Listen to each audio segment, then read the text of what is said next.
was running, Bryan Cranston talking about the Bengals in the '81 AFC Championship game. He says they're like bulls with the smoke coming out. And Kay says, why is it so much more dramatic? Because he's a great actor. He's one of the great speakers. Because he's Heisenberg. That's why. Okay, he's incredible. I can't believe he was in this studio. I know. He went over to the studio. He did a whole Breaking Bad bit for us about the Eagles playoff game. That was so good. There's a million. You can watch that thing and pick like who's your most valuable player. Kobe jumped out to me. Ice Cube, and I actually was really drawn to Cranston too. What an orator. Yeah. Right? I like Keegan-Michael Key. He's so funny, man. Yeah. Hilarious. You can't script it any better, man. It's the biggest soap opera in sports, the NFL. Biggest soap opera in sports is the Oakland Raiders, or at least it was for the entire offseason. They were able to put the distractions behind them, though, and defeat the Broncos on Monday night. Let's send it over to our very own MJ Acosta with more. Thanks, Kay. And just moments after Josh Jacobs' two-touchdown NFL debut, the running back told me that he was disappointed for, quote, leaving big runs and yards on the table. Now, when I asked head coach John Gruden about that, he says he was certainly pleased with Jacobs' performance, but wasn't surprised by his running back's reaction, calling him a true student of the game and such a passionate player. If you liked what you saw from Jacobs in Week 1, expect a lot more from him in Week 2 against the Chiefs. Now, the offense as a whole kept the Broncos guessing, but tight end Darren Waller was special, as John Gruden put it. He says that his versatility really works beautifully in this complicated offense. And great news for the team, as Garyon Conley posted on his Twitter profile saying he is good to go. Head coach John Gruden says that there's a possibility he could play this week, and the Raiders will definitely need every defensive asset when Patrick Mahomes, Sammy Watkins, and the Chiefs roll into town. Okay? Appreciate you, MJ. It was an impressive win, Nate, but I feel like things are going to be a little tougher, a bigger test maybe against the Chiefs in Week 2. Can this Raiders team keep it going, or was this like a, we don't need AB, let's galvanize and get a win Week 1? Well, listen, the way that they came out, they were highly motivated, passionate, intense. And what I loved about the game, it seemed like everybody did their job despite everything that was going on outside of the organization. Derek Carr played unbelievable. That first drive was phenomenal. Tyrell Williams, who was brought there to be the number 2, and this was one of my favorite passes on the sideline, hitting different players. It wasn't just one guy. And this rope in that first drive to Tyrell kind of set the tone. It was almost like a statement, not just to the organization, not just to the players, but maybe even to AB. We don't need you, bro. We have a number 1, and we're good without you. And to cap it all off, that rookie Josh Jacobs was just absolutely fantastic the way he ran the ball. But there's major issues now because Garyon Conley's dealing with that injury, and I think, as announced this morning, and Tom Pelissero had it, and I think Adam Lefkoe at Bleacher Report, Jonathan Abram was a huge piece to this defense. And I'm watching the game on Monday night, all right, and I'm watching it, and at the end of the first half, he almost comes out like a Scud missile and nails Deshaun Hamilton. And I say out loud at 11:30 Eastern, we got to show him, like, Jonathan Abram is out there. He's an old school guy. Yeah. Turns out that's the play he hurt himself on. So now you lose a star corner, you lose a safety, and here comes Mahomes and the Andy Reid happy gang of guys who are about to light you up. I said yesterday on the show, I thought the Raiders would have beaten anybody in that Week 1 based on the emotion and the galvanizing nature. I don't see them beating the Chiefs Week 2. In fact, it could get ugly. That Chiefs offense is coming in. It's no joke. You know what? I think you're right, but I would say this right now, that I don't think there's a stadium in the whole NFL that is going to be harder to walk into than the Coliseum right now. I really mean that, because we can hype the Superdome in New Orleans and Denver and everything like that, and Seattle. Oakland has a different thing going on, and it's part Antonio Brown, it's part the team is leaving, the baseball field is done. There's a lot of people and a lot of families that this is the last time they're ever going to see the Raiders play. And is there anything better than the MVP coming in there from the Chiefs of all people? I actually do think the Raiders have a chance in this one. Obviously, the personnel doesn't lend them any favors, and losing to Abram hurts. I think this is going to be a very difficult game for Kansas City because it's a hiccup game, and I think it almost feels like the Raiders' early season Super Bowl. I think they can continue from last week. You three have a different relationship or different perspective on Jonathan Abram than I do. I was out that day, and he came into our studio for an interview before he was drafted. It was sometime after the Combine and before the NFL draft in Nashville, and he hook, line, and sinker to you guys. Like, he had you eating out of the palm of his hand, so to speak, when he was here. What is it about him? And really, not even what he does on the field, but off the field that makes him such a huge loss now. Well, I go back to that promo, and it was Alec Baldwin. He was talking about William Perry, about this is one of the guys who likes to have fun out there. Jonathan Abram is why we do this show. The football should be fun. This gets us out of bed in the morning. He's a great football player and a big hitter, to Peter's point, but he's all over Hard Knocks. He shows up for his first game ever in the NFL wearing a plaid suit and a cowboy hat. He is what the guy that we love. And it's almost like it can get tragic with these big hitters. Like I'm reminded of Bob Sanders a lot. Bob Sanders hit too hard. His body couldn't keep up with it. And Abrams, we hear he's a hammer. First game, nails somebody, gets hurt.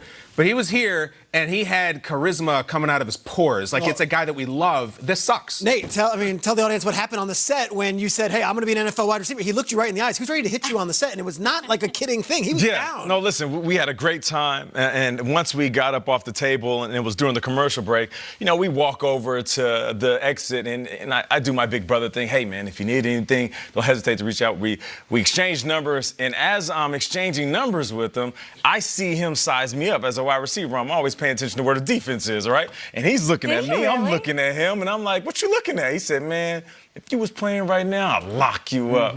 I'm like, really? You think so? And he was like, damn right. And from there, we did a little one-on-one. We're playing around, having fun. And I walked away from that interaction thinking to myself, he got the juice. And if he don't have it, he's going to snatch the juice from somebody else. But like you said, Kyle, when you're playing at that level, that pace, every single game, it's bound to happen. Injuries are inevitable. And you hate to say a guy who's a bruising safety to kind of pull back a little bit because then you're not the same guy.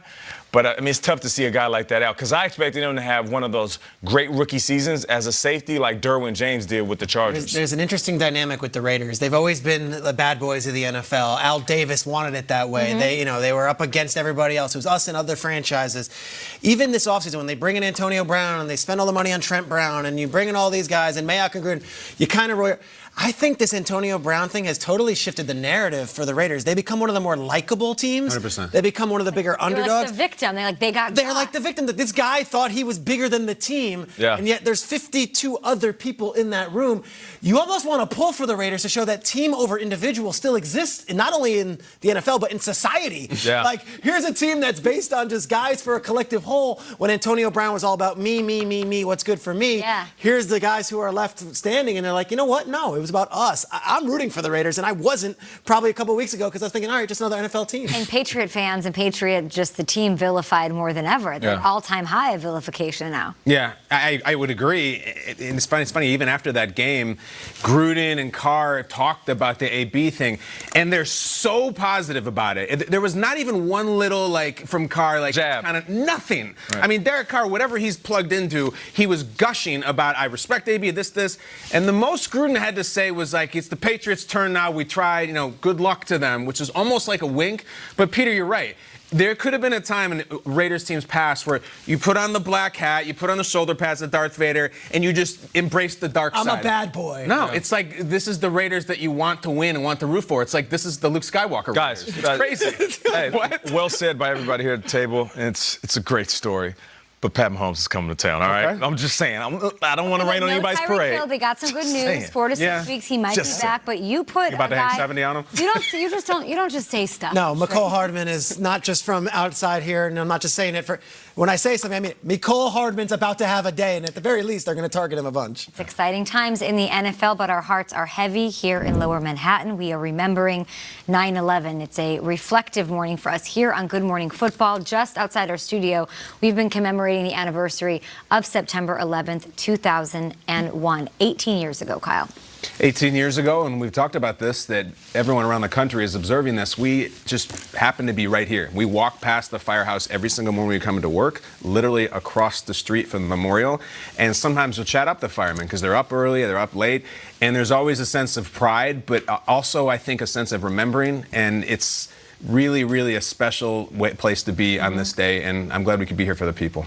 It's a reminder of what happened, of course, the people lost, the heroes that gave their lives, but also what this country is when tragedy hits. And at 9:03, we remember again all of the lives lost, and we reflect on the lasting impact from that fateful morning 18 years ago. Let's observe another moment of silence. We are back. Glad you are with us. I'm Will Self inside the NFL Network newsroom. Well, last season, Panthers running back Christian McCaffrey played in 91.3% of his team's snaps. By far, the most of any running back in the league. Head coach Ron Rivera talking about lessening that this season.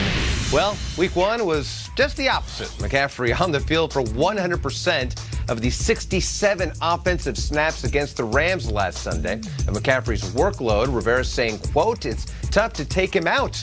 The young man doesn't want to come out. When he's playing the way he is, you've got to keep the rhythm going." Meanwhile, the Raiders left Monday night with a win, but it came at a cost. Cornerback Gareon Conley was carted off the field on a stretcher in the third quarter with a neck injury. But positive news Tuesday as Conley tweeted out that he's good to go. Head coach John Gruden saying Conley is expected to be okay and could actually play this week. Steelers head coach Mike Tomlin says star wide receiver Juju Smith-Schuster might be limited at practice this week due to the toe injury he suffered against the Patriots, but he is expected to play this Sunday against the Seahawks. The 49ers staying in Ohio ahead of their matchup with the Bengals on Sunday, and they were out in the community making a difference. Quarterback Jimmy Garoppolo among those visiting children at Akron's Children's Hospital, while a group of players, including Richard Sherman, spent time with students from Williamson Elementary to focus on social inclusion. The York family with ties to Youngstown, Ohio, but very cool to see the 49ers out in the community while on the road. Again, not the Bay Area, decided to be out there in Youngstown, Ohio, preparing for their game against the Bengals. So pretty cool to see that out there in Ohio. Appreciate all of the updates this morning from Culver City, Will Selva. We are here in New York City. It's a beautiful morning in Lower Manhattan, and it is September 11th. So we look upon the memorial, and we memorialize those who lost their lives in the worst terrorist attack in all of American history. I don't know that many viewers know this, but our studio here in Lower Manhattan is located literally directly across the street from the site of the Twin Towers. We see them every day when we walk in before 5 in the morning. And in a way, we're touched by this every day on our way to work. And now we sit here 18 years later, not only honoring those lives lost, but those of the first responders and the heroes, those who climbed the towers to rescue strangers, the men and women who came to search for survivors and to rebuild. The families, the friends who are still mourning. We walk in, Schrags, and we see often flowers left at all times of day, all times of year. The firehouse that was affected and was where all the guys was literally right in front of our door. We see those firefighters every day, and thank you to all of them. And of course, moment of silence for everybody that we're about to give. For all those grieving and all those lost, we recognize